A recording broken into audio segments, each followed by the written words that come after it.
Chers frères et sœurs, en ce troisième dimanche du Saint et Grand Carême, je vous souhaite à tous une belle fête de la sainte et vivifiante croix de notre Seigneur Jésus-Christ.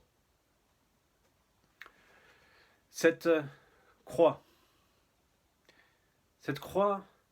est vue par le monde comme une folie.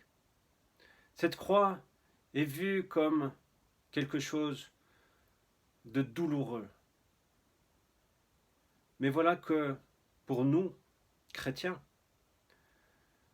nous voyons à travers cette croix, à travers la passion de notre Seigneur Jésus-Christ, à travers sa mort, nous voyons la victoire de la vie sur la mort. Nous avons l'espoir que justement, à travers la croix, nous pouvons recevoir la vie. Voilà que c'est comme une échelle qui nous mène vers la vie, qui nous mène vers Dieu lui-même. À travers la croix, nous apercevons, c'est comme une fenêtre qui s'ouvre, et nous apercevons cette réjouissance de la fête de la résurrection de notre Seigneur Jésus-Christ. Voilà que nous chantons « Devant ta croix, nous nous prosternons, et ta sainte résurrection, nous la chantons. » Voilà que, en fait, à travers la croix, nous vivons un avant-goût de la résurrection de notre Seigneur Jésus-Christ. Nous ne nous arrêtons pas à la croix. Nous avons l'espoir de vivre la résurrection de notre Seigneur Jésus-Christ. Et voilà que nous pouvons lire ce passage de l'Évangile selon saint Matthieu qui dit que si quelqu'un veut venir à ma suite, qu'il prenne sa croix.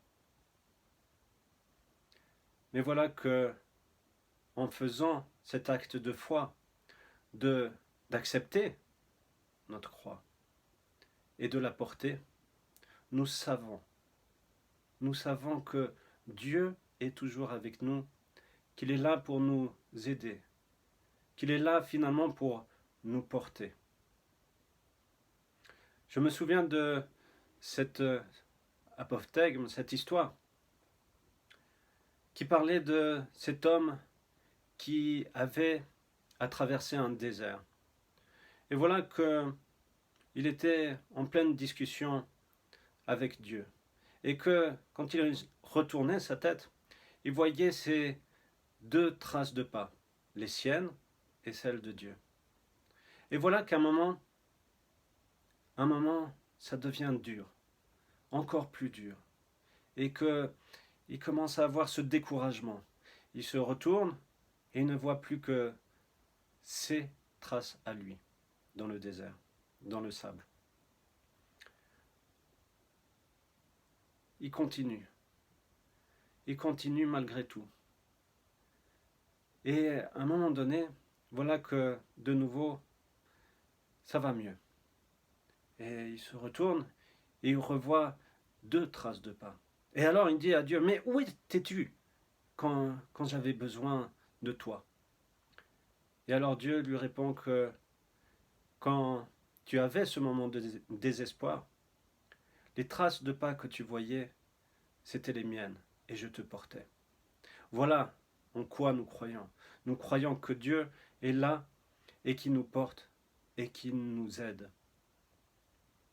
Chers frères et sœurs, je vous invite à prier pour toutes celles et ceux qui aident son prochain à travers les soins.